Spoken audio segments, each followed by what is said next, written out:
Hello बच्चों, let's read the question. Assign A, B, C, D from given type of reaction.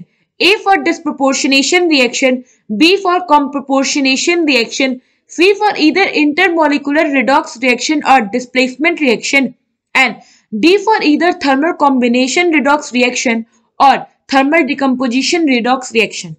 So, question में क्या है कि हमारे पास ये एक रिएक्शन है, हमें बताना है कि ये किस टाइप का रिएक्शन है. तो सबसे पहले तो हम अपने रिएक्शन को देखते हैं. हमारे पास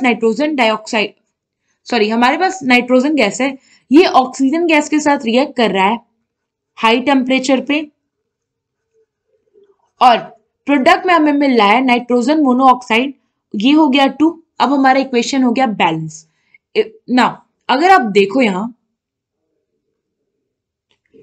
तो पहला चीज यहाँ हाई टेम्परेचर है. इट मींस यहाँ पे एक टर्म आएगा, थर्मल का टर्म. इस रिएक्शन को डिफाइन करेंगे तो वहां थर्मल टर्म जरूर आएगा क्योंकि एक टेम्परेचर बेस्ड रिएक्शन है ना. अब हम देखते हैं इनका ऑक्सीडेशन स्टेट. तो यहाँ पे देखो नाइट्रोजन 0 पे है, ऑक्सीजन 0 पे है. NO जब बना तो नाइट्रोजन अपने -2 फॉर्म में होगा, ऑक्सीजन -2 फॉर्म में होगा. तो जो हमारा नाइट्रोजन होगा ये हो जाएगा हमारा +3 फॉर्म में. नाउ अगर आप यहां देखो तो यहां N2 और O2 रिएक्ट करके NO बना रहे. इट मींस थर्मल कंडीशन है. दूसरा यहाँ पे फॉर्मेशन हो रहा है, या फिर आप ये कह सकते हैं कि कॉम्बिनेशन हो रहा है. कॉम्बिनेशन टर्म ज्यादा सूट करेगा क्योंकि यहाँ पे दो डिफरेंट मॉलिक्यूल्स रिएक्ट करके एक नया मॉलिक्यूल या कह लो कंपाउंड फॉर्म कर रहे हैं.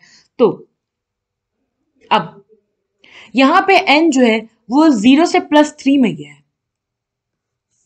सो N हमारा गया है 0 से +3 में. इसका ऑक्सीडेशन स्टेट जो है ये इंक्रीज किया. इट मींस क्या है कि इसका हो गया ऑक्सीडेशन. ना ऑक्सीजन की बात करें तो 0 से -2 पे गया, यानी कि इसका ऑक्सीडेशन स्टेट डिक्रीज हुआ. तो इसका मतलब क्या है कि इसका हो गया रिडक्शन. सो अगर कोई भी अगर केमिकल रिएक्शन है जिसमें एक एलिमेंट हमारा ऑक्सीडाइज हो रहा हो और जो अनदर एलिमेंट है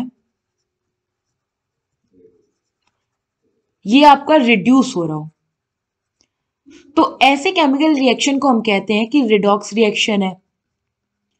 नाउ अगर आप देखो तो ओवरऑल इस केमिकल रिएक्शन में हो क्या रहा है. पहला थर्मल कंडीशन यानी कि हीट इन्वॉल्व है, दूसरा कॉम्बिनेशन हो रहा है, और तीसरा रिडॉक्स रिएक्शन है. तो जो फाइनल कंक्लूजन आएगा हमारा वो ये होगा कि ये जो हमारा रिएक्शन है ये है थर्मल कॉम्बिनेशन रिडॉक्स रिएक्शन. सो यहां आप देखो तो ये हमारा डी में गिवन है कि थर्मल कॉम्बिनेशन रिडॉक्स रिएक्शन, तो इसलिए हमारा डी यहां पे करेक्ट हो जाएगा. आई होप आपको ये क्वेश्चन समझ में आया होगा. Thank you.